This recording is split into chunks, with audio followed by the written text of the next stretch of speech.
राज्यातील सोयाबीन उत्पादक शेतकऱ्यांचा सरकारकडून खोळंबा सुरू आहे।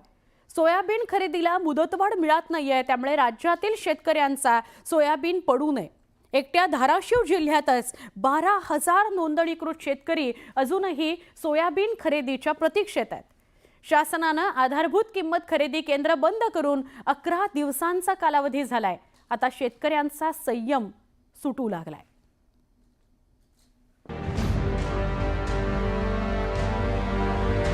धाराशिव जिल्हा सोयाबीन उत्पादक जिल्हा म्हणून ओळखला जातो। या जिल्ह्यात 4 लाख हेक्टरवर शेतकऱ्यांनी सोयाबीन पिकाची लागवड केली। लागवडीनुसार उत्पादनही मोठ्या प्रमाणात आले। शेतकऱ्यांची मागणी लक्षात घेता शासनाने खरेदी केंद्र सुरू केली खरी, पण कधी भारताने तुटवडा तर कधी तांत्रिक कारणामुळे ही सोयाबीन खरेदी केंद्र बंद राहिली। त्यात आता 6 फेब्रुवारीला सरकारने खरेदी केंद्र बंद केली। त्यामुळे खरेदी विना राहिलेल्या सोयाबीनचं करायचं काय असा सवाल शेतकरी उपस्थित करतात।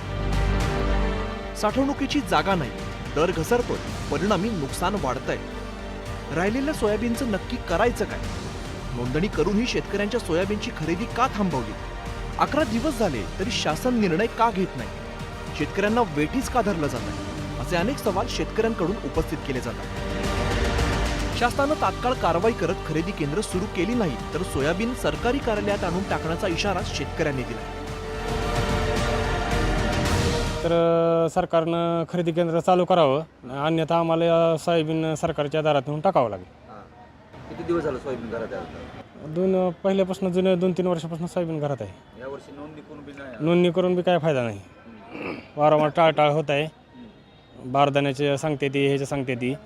आता लास्ट पर्याय राहिलेला आहे, त्यांच्या दारात नेऊन आम्हाला सोयाबीन टाकावं लागेल। खरं तर सरकारनं शेतकऱ्याच्या नावावर लिमिटेशन लावू नये। लिमिटेशन हे व्यापारी वर्गाला असावं, पण शेतकऱ्याला नसावं। या मागील 3 वर्षाच्या सोयाबीनचा विचार करून सरकारनं तात्काळ सोयाबीन खरेदी सेंटर चालू करावे आणि शेतकऱ्यांना 6,000च नाही तर 6,000पेक्षा जास्तीचा भाव देऊन त्यांनी दिलेल्या वचनाची पूर्तता पण करावी।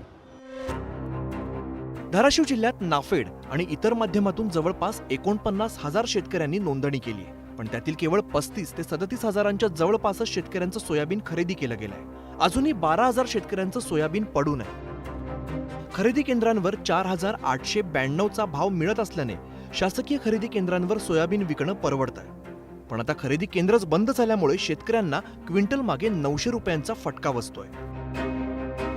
सोयाबीन सगळ्याची जास्त झाल्यामुळे त्यांनी केलं बंद झाल्याच्या नंतर आता मी 10-5 रुपये दुसरीकडून घेतलेले असतात पेरणीला, त्याच्यामुळे हे घरात ठेवून बी जमाना, त्याच्यामुळे मला हे नाईलाजाने आरतीवर आणावं लागलं। आरतीवर भाव तेवढा भेटतो का? आरतीवर तेवढा भाव भेटत नाही, 4,100 भेटतो, त्याच्यापेक्षा जास्त भेटत नाही। कारण की का ती बी खरेदी करून कुठेही काव म्हणतात। शेतकऱ्यांच्या शेतात जे पिकलं ते लवकर विकलं जात नाही, त्यामुळे दुष्काळग्रस्त भागातील शेतकरी कायम संकटांचा सामना करतो। आता पिकलेला सोयाबीन शासनानं चांगल्या दराने विकत घ्यावा अशी शेतकऱ्यांची अपेक्षा आहे, पण सरकारने इथेही आखडता हात घेतलाय। शासनाच्या या शेतकरी विरोधी धोरणावरती सोयाबीन उत्पादक शेतकरी नाराज झालाय। त्यामुळेच आता हे शेतकरी शासन विरोधी भूमिका घेण्याच्या मानसिकतेत आहेत। त्यामुळे शेतकऱ्यांचं जास्तीचं नुकसान होण्याआधीच शासनाने यातून मार्ग काढावा हीच अपेक्षा। बालाजी निरफळ, न्यूज 18 लोकमत, धाराशिव।